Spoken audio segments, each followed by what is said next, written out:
To current classes. आज है 8 नवंबर और 8 नवंबर से जुड़े जितने इंपॉर्टेंट करंट क्वेश्चन बन सकते हैं हम इस वीडियो में डिस्कस करेंगे। वीडियो की जो पीडीएफ होगी वो हमारे टेलीग्राम चैनल मिल जाएगा, जिसका लिंक वीडियो के डिस्क्रिप्शन बॉक्स में दिया गया है। और बता दें, इस वीडियो कमेंट में एक क्वेश्चन दिया जाता है क्वेश्चन, और उससे जुड़े जितने फैक्ट हैं आपको लिखने चाहिए। तो चलिए शुरू करते हैं। हाल ही में राष्ट्रीय कैंसर जागरूकता दिवस कब मनाया गया? तो यह मनाया गया कब? तो यह मनाया गया है 7 नवंबर को। 7 नवंबर को भारत में राष्ट्रीय कैंसर जागरूकता दिवस मनाया जाता है। इस दिन का उद्देश्य कैंसर के बारे में लोगों को जागरूक करना, फैलाना और समय पर जांच करवाने के महत्व को समझाना है, और जीवन शैली में सुधार के माध्यम से कैंसर के जोखिम को कम करना है। अगला है, हाल ही में किस राज्य सरकार को इलेक्ट्रॉनिक्स और सूचना प्रौद्योगिकी मंत्रालय द्वारा प्रतिष्ठित पीपुल्स फर्स्ट इंटीग्रेशन अवार्ड से सम्मानित किया गया है? तो किसे किया गया है?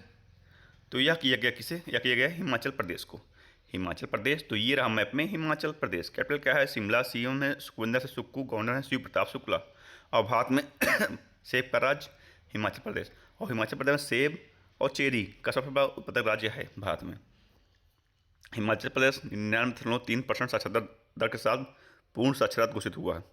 भारतीय सेना द्वारा आयोजित एक ड्रोन प्रतियोगिता सूर्य ड्रोननाथ 2025 हिमाचल प्रदेश में आयोजित की गई। हिमाचल प्रदेश ने भूमि पंजीकरण के लिए माई डी NGDR पायलट प्रोजेक्ट शुरू की है। चेहरा स्कैन कर राशन वितरण करने वाला पहला राज्य हिमाचल प्रदेश बना। हिमाचल प्रदेश के राजा खास गांव को पहला सौर मॉडल गांव घोषित किया गया। हिमाचल प्रदेश में राजीव गांधी वन संवर्धन योजना शुरू हुई है। अगला है, हाल ही में फरवरी 2026 में दुनिया के सबसे बड़े AI शिखर सम्मेलन का आयोजन किस देश में किया जाएगा? तो किस देश में किया जाएगा? तो यह किया जाएगा कहाँ? यह किया जाएगा भारत में। अब भारत, तो ये रहा मैप में भारत। हेनले पासपोर्ट इंडेक्स में 50वें स्थान पर रहा भारत, और सिंगापुर पहले स्थान पर रहा। और विश्व प्रेस स्वतंत्रता सूचकांक में भारत 191वें स्थान पर रहा, जिसमें नॉर्वे पहले स्थान पर रहा। और 18वां ब्रिक्स शिखर सम्मेलन भारत में प्रस्तावित था। 19वां चाइना में, और 17वां रियो डी जेनेरियो में हुआ था। तो भारत की साक्षरता वर्तमान में 80.9% हुई है। भारत में कुल रामसल स्थलों की संख्या 94 हो गई है, जो गोकुल जलाशय, उदयपुर झील और गोगाबिल झील, ये तीनों कहाँ के हैं? ये तीनों हैं बिहार के। इन तीनों को जोड़कर 94 हो गई है। तो आप भारत ने 2030 तक 300 मिलियन टन इस्पात उत्पादन क्षमता का लक्ष्य रखा है। वित्त वर्ष 2024 से 25 में भारत ने अमेरिका में सबसे अधिक FDI प्राप्त किया। ICC महिला विश्व कप 2025 भारत ने दक्षिण अफ्रीका को हराकर जीता। भारत को प्रतिष्ठित इंटरनेशनल सोशल सिक्योरिटी एसोसिएशन 2025 का पुरस्कार मिला। चौथा दक्षिण एशियाई एथलेटिक्स चैंपियनशिप 2025 की अंतिम पदक तालिका में भारत शीर्ष पर रहा। भारत ने ऑनलाइन राष्ट्रीय औषधि लाइसेंसिंग प्रणाली शुरू की है। अगला है, हाल ही में भारत की सबसे बड़ी भूतापीय ऊर्जा प्रौद्योगिकी पायलट परियोजना किस राज्य में स्थापित की गई? तो कहाँ की गई है घोषणा? तो यह की गई आंध्र प्रदेश। आंध्र प्रदेश, तो ये रहा मैप में आंध्र प्रदेश। कैपिटल क्या है? अमरावती। CM है N चंद्रबाबू नायडू। गवर्नर हैं justice Abdul Nazeer. ULPGM V3 जो व्हीकल वाहन है, इसको कुर्नूल में स्थापित किया गया आंध्र प्रदेश के।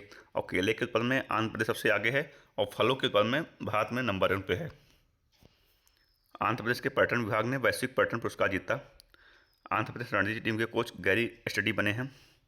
आंध्र प्रदेश के तिरुमल हिल्स और लाल रेत के टीले यूनेस्को की संभावित सूची में शामिल हुए हैं।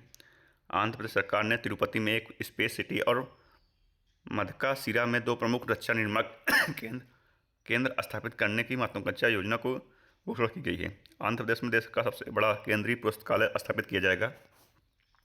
इसरो ने श्रीहरिकोटा के सतीश धवन अंतरिक्ष केंद्र में गगनयान मिशन के लिए पहला एकीकृत एयरड्रॉप्स परीक्षण किया। अगला है, हाल ही में प्रतिष्ठित प्रिंसेस ऑफ आस्टूरियस स्पोर्ट्स अवार्ड 2025 से किसे सम्मानित किया गया? तो किसे किया गया है? यह किया गया किसे? यह किया गया सेरेना विलियम्स को। टेनिस और लैंगिक समानता की प्रतीक सेरेना विलियम्स को 2025 प्रिंसेस ऑफ आस्टूरियस स्पोर्ट्स अवार्ड से सम्मानित किया गया है। अगला है, सर डेविड बेकहम को फुटबॉल में सेवाओं के लिए किंग चार्ल्स बॉल नाइट की उपाधि दी गई। किरण देसाई को 2025 बूकर पुरस्कार के लिए चयनित किया गया। क्रिकेट में सेवाओं के लिए जेम्स एंडरसन को नाइटहुड की उपाधि मिली।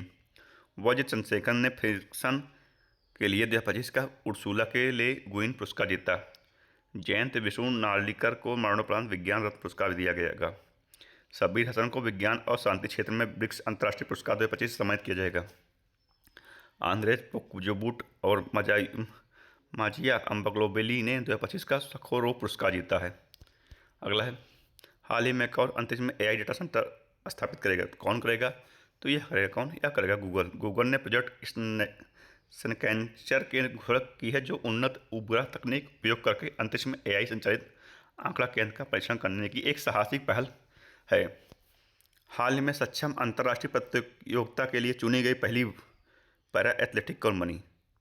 तो कौन बनी है? यह बनी शीतल देवी। शीतल देवी ये रही मैथ में शीतल देवी, जो सक्षम अंतर्राष्ट्रीय प्रतियोगिता के लिए चुनी गई पहली भारतीय पैरा एथलेटिक बनी है। यह तीरंदाजी करेंगी। हाल ही में फॉक्स नेशन 2025 का पैट्रियट ऑफ द ईयर पुरस्कार किसे प्रदान किया गया? तो किसे किया गया? यह लिया गया मेलानिया ट्रंप को। मेलानिया ट्रंप को यह पुरस्कार पैट्रियट ऑफ द ईयर पुरस्कार दिया गया है। हाल ही में जनजातीय स्वतंत्रता सेनानियों के भारत के पहले डिजिटल संग्रहालय का उद्घाटन कहाँ किया गया? तो कहाँ किया गया है? तो यह किया गया कहाँ? यह किया गया नया रायपुर में। प्रधानमंत्री नरेंद्र मोदी ने नवा रायपुर अटल नगर में शहीद की वीर नारायण सिंह स्मारक और जनजातीय स्वतंत्रता सेनानी संग्रहालय का उद्घाटन किया है। यह आदिवासी योद्धाओं के सम्मान में भारत का पहला पूर्ण डिजिटल संग्रहालय है। अगला है, हाल ही में एनएचपीसी लिमिटेड की स्वर्ण जयंती के उपलक्ष्य में कितने रुपए का स्मारक सिक्का जारी किया गया? तो 50वीं वर्षगांठ के उपलक्ष्य में 50 रुपये का स्मारक सिक्का जारी किया गया है। अगला है, एनएचपीसी तो national hydro electric power corporation, इसकी फुल फॉर्म है। स्थापना हुई थी 7 नवंबर 1975 को। हेडक्वार्टर है फरीदाबाद और चेयरमैन कौन है? भूपेंद्र गुप्ता। कौन है? भूपेंद्र गुप्ता। हाल ही में भारतीय हॉकी के 100 साल पूरे होने पर समारोह का आयोजन कहाँ किया गया? कहाँ किया गया? यह किया गया कहाँ? यह किया गया नई दिल्ली में। नई दिल्ली के मेजर ध्यानचंद नेशनल स्टेडियम में इसका आयोजन किया गया है। अगला है, हाल में पीएम मोदी द्वारा वंदे मातरम के 150 वर्ष पूरे होने के समारोह का शुभारंभ कहाँ किया गया? तो इसका शुभारंभ कहाँ किया गया है? तो इसका शुभारंभ कहाँ किया गया है? इसका किया गया है नई दिल्ली में। नई दिल्ली में इसका शुभारंभ किया गया है।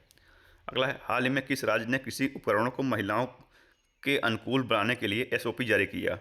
तो कहाँ किया है? तो यह किया है उड़ीसा। अब उड़ीसा में किया है, तो ये रहा मैप में उड़ीसा। कैपिटल क्या है? भुवनेश्वर। सीएम है मोहन चरण मांझी। गवर्नर है डॉक्टर हरि बाबू कंबपति। और तो 18वां प्रवासी दिवस सम्मेलन कहाँ मनाया गया? यह मनाया गया उड़ीसा में। विमान क्षेत्र को बढ़ावा देने के लिए उड़ीसा के द्वारा विमान योजना को मंजूरी दी गई। वेदांता ग्रुप उड़ीसा में 1 लाख करोड़ का निवेश करेगा। उड़ीसा सरकार ने दुर्लभ अभिलेखों को संरक्षित करने के लिए ज्ञान यज्ञ मंडपम नामक एक डिजिटल लाइब्रेरी का निर्माण की घोषणा की है। नुआखाई उत्सव उड़ीसा में मनाया गया। उड़ीसा सरकार ने माधुरी दीक्षित को हथकरघा उद्योग का ब्रांड एम्बेसडर बनाया है। उड़ीसा सरकार ने सत्यश्री नामक एक नए कार्यक्रम की घोषणा की है। तो आज की इस वीडियो में इतना ही। जुड़े रहिए करंट क्लास से। डेली ऐसी वीडियो देखते रहिए दोस्तों। धन्यवाद।